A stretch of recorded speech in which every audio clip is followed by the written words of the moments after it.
What's up, real life? I gotta tell you a story. When I was in high school, I didn't have a car.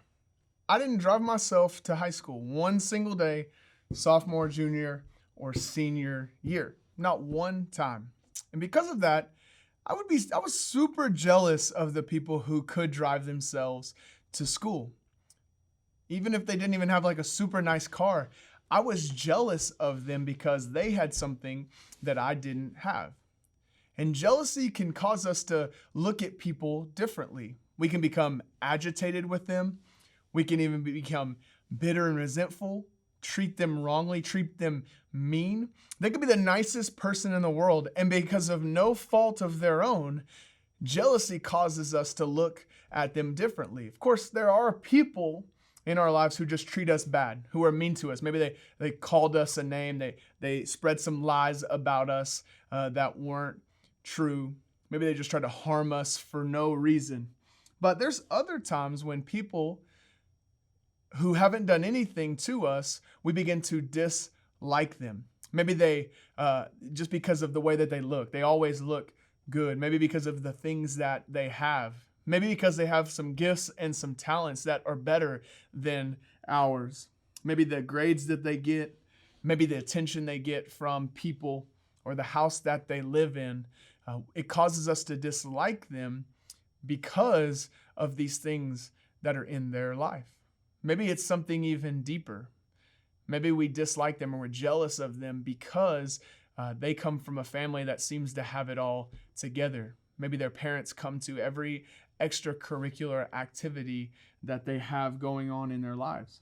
Maybe they just seem to always be healthy and they never get sick. Or maybe it just seems like they have this confidence when they talk to people. They're never worried, they're never scared, that they can just easily and freely talk to people. And we're jealous of that in their lives. See, jealousy not only changes the way that we view other people, but then it can also change the way that we see ourselves. We become unhappy with ourselves because maybe we don't measure up in the way that we would compare ourselves. We become insecure about who we are and the gifts and the talents that we have. And then we get mad because we can't do some of the things that other people do. That person becomes the source of our unhappy feelings and eventually becomes the target of our anger. And so naturally we distance ourselves from them. Maybe we even talk bad about them behind their back. We start to treat them in a way that nobody really should be treated because of the jealousy that we have in our lives. All of a sudden, we're not good with them and we're not good with ourselves anymore. We're going to look at a story from the Bible today. It's a man named Saul. He was the first king of Israel. He had all of the physical attributes. He was good looking. He was strong. He was a big guy. He started out, he was a good king. He was generous. He was courageous in battle. He was well respected as a king. And one story that you're very familiar with in 1 Samuel is David and Goliath. And we're going to look at a few parts of this passage and see how Saul's view of David changed over time. 1 Samuel chapter 17, verses 1 through 3. Now the Philistines gathered their forces for war, and they assembled at Soko in Judah. They pitched camp at Ephes Dammim between Soko and Azekah. Listen, I don't speak Hebrew, all right? So just give me a break on some of these names. Saul and the Israelites assembled and camped in the valley of Elah and drew up their battle line to meet the Philistines. The Philistines occupied one hill and the Israelites another, with the valley between them. This is like the perfect showdown, right? Like we're over here, we got this group over here, we got this valley down here, and we finna throw down. That's where we're at. Verse 4, a champion named Goliath, who was from Gath, came out of a Philistine camp. His height was 6 cubits in a span. He had a bronze helmet. I want you to picture this guy. He's huge, first of all, right? He's just a big guy, Giannis, but even bigger. You know what I'm saying? Like Anthony Davis, Giannis, like these huge men that play basketball, bigger than them. Bronze helmet. He wore a coat of scale armor of bronze weighing 5,000 shekels. Right? He's a big dude. He's a champion. Like he's a beast. How do they respond to this situation? Who would even be brave enough to do it? Verse 32 and 33, David said to Saul, "Let no one lose heart on account of the Philistine. Your servant will go and fight." Saul replied, "You are not able to go out against this Philistine, and fight him. You are only a young man, and he has been a warrior since his youth." Saul's like, "No, you are crazy. What are you thinking? This is a bad idea. You can't go out and fight him.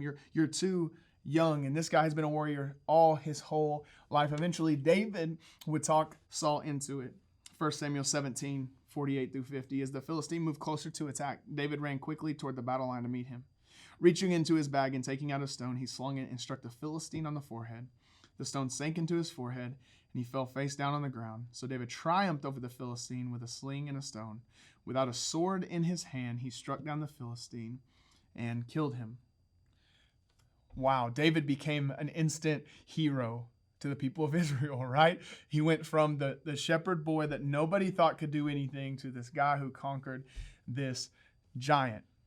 He became a hero to the people. And look what Saul did. It said, whatever mission Saul sent him on, David was so successful that Saul gave him a high rank in the army. This pleased all the troops and Saul's officers as well. David's great success led him to be promoted by Saul. Saul was able to see in David the potential that he had, that he was a leader and that he was a great warrior. And so he began to give him more and more responsibility. He promoted him higher and higher up the ranks. Even all of the people began to love David as well. Look what it says in 1 Samuel 18, verse 7. As they danced, they sang, "Saul has slain thousands, David his tens of thousands." Can you imagine? People are now dancing and singing songs about how much better David is than Saul. Can you imagine how Saul felt in that moment? The guy who had promoted him is now in the people's eyes, underneath him. And in 1 Samuel 18, it says this: Saul was very angry. This refrain displeased him greatly. They have credited David with tens of thousands, he thought, but me with only thousands?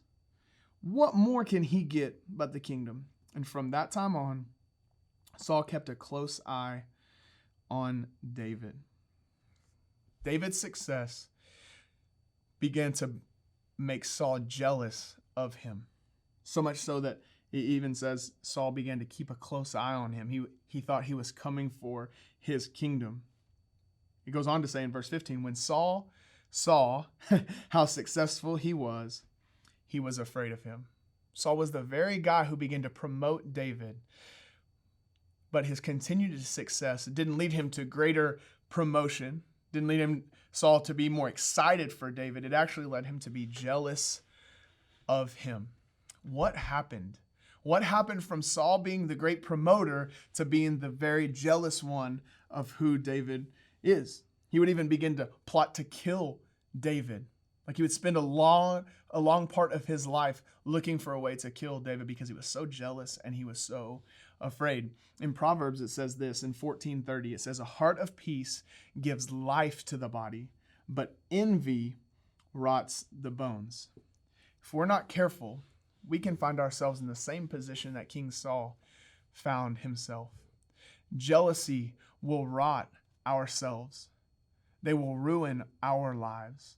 They will ruin friendships that we have with other people.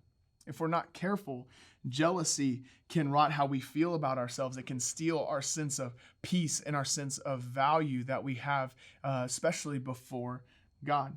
If we aren't careful, jealousy has the potential not only to ruin our relationships, but to also ruin our own selves, how we feel about ourselves. And so the bottom line is this, because what can't happen is you can't just say, don't feel jealousy.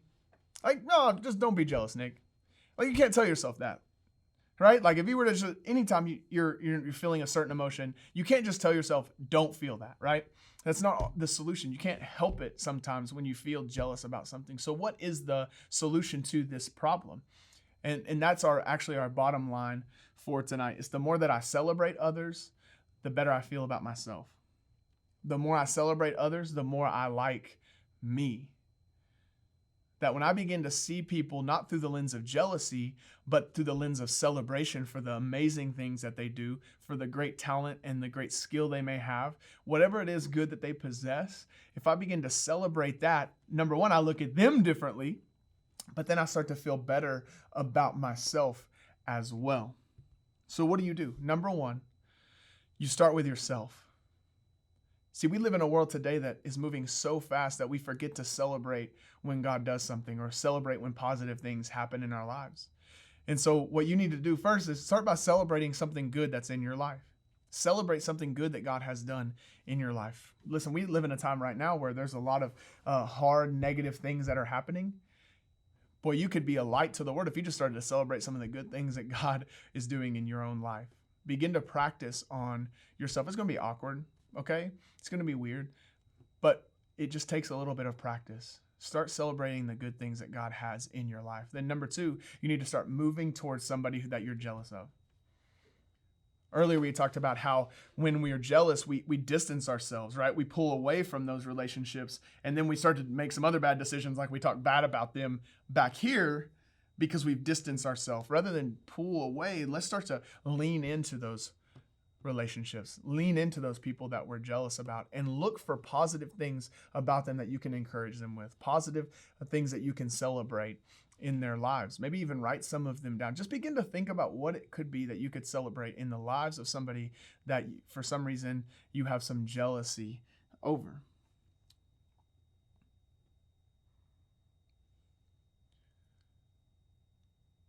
We all battle with this. See, we're typically all of us are all hardwired to think about ourselves first. The kingdom of God is not about self, it's about others. We are to love God and love people. Okay? And so when you begin to think about jealousy, don't think God is like mad at you, that he's upset with you. He knows it's not best for you. And he wants you to not get so caught up in wanting something from somebody else that number one, you see them differently, and that you see you see yourself differently. God wants what's best for you, and he knows that jealousy is not the way to get there. That's not the route. He knows that jealousy will take away from your relationships and take away from the peace and the contentment that you have in your own life. Rather than being hard on other people, let's begin to celebrate. Let's begin to encourage other people and watch the jealousy fade and watch how our own lives and our own perspective, how we see ourselves, changes as well.